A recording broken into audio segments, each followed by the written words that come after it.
بسم اللہ الرحمن الرحیم۔ پبلک ٹی وی میں آپ سب کو خوش آمدید کہتے ہیں۔ دنیا پر ایک عالمی حکومت کے قیام کے لیے تیسری عالمی جنگ کی بساط بچھائی جا چکی ہے۔ بھارت چین تنازع، امریکہ کی ساؤتھ چائنا سی میں آمد اور کرونا وائرس کی وجہ سے دنیا کی معاشی تباہی تیسری عالمی جنگ کا پیش خیمہ ہے۔ دوستوں، مزید ڈسکس کرنے سے پہلے اس ویڈیو کو لائک کریں، پبلک ٹی وی کو سبسکرائب کر لیں اور بیل نوٹیفیکیشن کو آن کر دیں۔ امریکہ کے بحری بیڑے جنوب مشرقی ایشیا میں چین کے پانیوں کی طرف بڑھنا شروع ہو چکے ہیں۔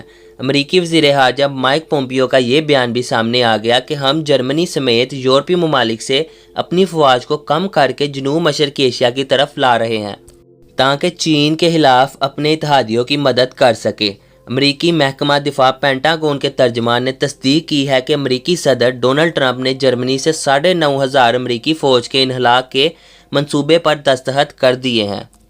دوستو، پبلک ٹی وی آپ کو یاد دلاتا جائے کہ اس وقت بھارت اور چین کے درمیان سرحدی تنازعات اپنے عروج پر ہیں۔ خاص طور پر لداخ میں چین نے بھارت کے کافی بڑے علاقے پر قبضہ کر لیا اور یہ وہ علاقہ ہے جہاں سے بھارت پاکستانی علاقے گلگت میں مداخلت کر کے چین کے سی پیک اور BRI منصوبوں پر اثر انداز کر سکتا تھا۔ بظاہر تو امریکہ کی یہ نقل و حرکت اسی وجہ سے ہے، اس لیے کہ یہ سمجھنا مشکل نہیں کہ امریکہ کو چین کی بڑھتی ہوئی اقتصادی طاقت سے خطرہ ہے، اور اس خطرے کو چین کے BRI اور سی پیک منصوبوں نے اور بھی زیادہ بڑھا دیا ہے۔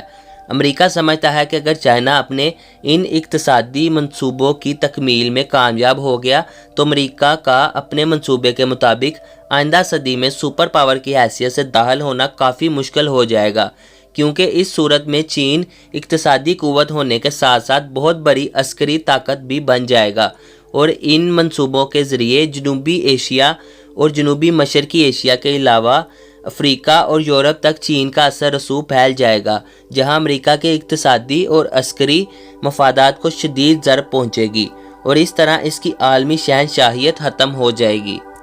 دوستو، ہماری نظر میں امریکہ کی یہ نقل و حرکت بظاہر اپنی عالمی شہنشاہیت کو بچانے کے لیے ہی ہے، لیکن اصل معاملہ کچھ اور بھی ہے، اور وہ ایسا معاملہ ہے جس کو موجودہ دور میں کسی بھی صورت میں نظر انداز نہیں کیا جا سکتا۔ پبلک ٹی وی آپ کو بتاتا چلے کہ وہ معاملہ ہے ایک تیسری عالمی قوت کا جو خود سپریم پاور آن ارتھ بننے کے علاوہ اپنے لیے ایک عالمی حکومت کا خواب بھی رکھتی ہے، اور وہ اسرائیل ہے، جو کہ خاص طور پر 9/11 کے بعد توقع سے بھی زیادہ تیزی کے ساتھ گریٹر اسرائیل منصوبے کی تکمیل کی طرف بڑھ رہا ہے۔ اگر 9/11 کے بعد کی دنیا میں ہونے والے واقعات کا باریک بینی سے جائزہ لیا جائے تو یہ سمجھنے میں کوئی دشواری نہیں ہوگی کہ اس کے بعد دنیا میں جو کچھ بھی ہو رہا ہے اس کا فائدہ بالواسطہ یا بلا واسطہ اسرائیل کو ہی پہنچ رہا ہے۔ 9/11 کے بعد دہشت گردی کا ہوا کھڑا کر کے جن مسلمان ممالک کو تباہ کیا گیا یا جن مسلم ممالک میں مختلف تحریکوں کو جنم دیا گیا، ان کے تباہ و برباد ہونے سے اسرائیل کو تقویت ملی اور وہ پہلے سے زیادہ کھل کر اپنے منصوبوں پر عمل کرنے میں کامیاب ہو گیا۔ خاص طور پر جب سے امریکہ میں ٹرمپ رجیم کا آغاز ہوا ہے، اس کے بعد اسرائیل نے تمام عالمی قوانین و ضوابط کو بالائے طاق رکھتے ہوئے جیوش نیشن لا بھی پاس کر لیا، جس کے مطابق اسرائیل میں صرف یہودیوں کو ہی اصل شہری مانا جائے گا، جبکہ دیگر تمام انسان وہاں درجہ دوم میں شمار ہوں گے۔ اسی طرح اس نے مکمل یروشلم کو بھی اسرائیلی دارالحکومت بنانے کی تیاریاں مکمل کر لی۔ امریکی سفارت خانہ بھی یروشلم منتقل کر لیا گیا ہے۔ ڈیل آف دی سینچری کے تحت اسرائیل کا قبضہ یروشلم سمیت پورے فلسطین پر تسلیم کر لیا جائے گا۔ اب انہوں نے یہودی علماء پر مشتمل ایک کونسل بھی قائم کر دی ہے، اور اس کے ساتھ ساتھ وہ تھرڈ ٹیمپل کی تعمیر کی طرف بھی بڑھ رہے ہیں۔ گویا اسرائیل اب ڈکے چھپے نہیں بلکہ کھل کر اپنے گریٹر اسرائیل کے منصوبے کی تکمیل کی طرف بڑھ رہا ہے، اور اس کا سرعام اعلان بھی کر رہا ہے۔ اس کی پارلیمنٹ کے باہر لکھا ہوا ہے کہ تیری سرحدیں نیل سے فرات تک ہیں۔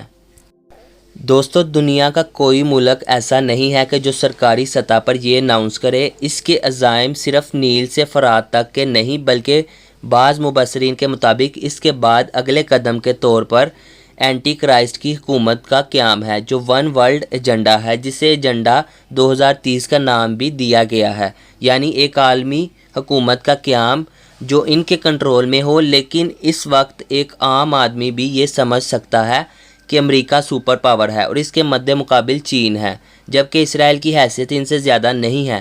لہٰذا اسرائیل کا گریٹر اسرائیل کا خواب اسی وقت پورا ہو سکتا ہے جب دنیا کی یہ دو بڑی طاقتیں یعنی چین اور امریکہ کمزور ہوں۔ لہٰذا دوسری عالمی جنگ کے بعد طاقت کا عالمی مرکز جس طرح لندن سے واشنگٹن شفٹ ہوا تھا، اسی طرح تیسری عالمی جنگ کے بعد طاقت کا یہ مرکز واشنگٹن سے یروشلم منتقل کرنے کی کوشش ہے۔ دوستو کمنٹ باکس میں اپنی قیمتی رائے کا اظہار کریں، اس ویڈیو کو اپنے دوستوں کے ساتھ زیادہ سے زیادہ شیئر کریں اور پبلک ٹی وی کو سبسکرائب کرنا مت بھولیں۔ ملتے ہیں اگلی ویڈیو میں، تب تک کے لیے اللہ حافظ۔ پاکستان زندہ باد۔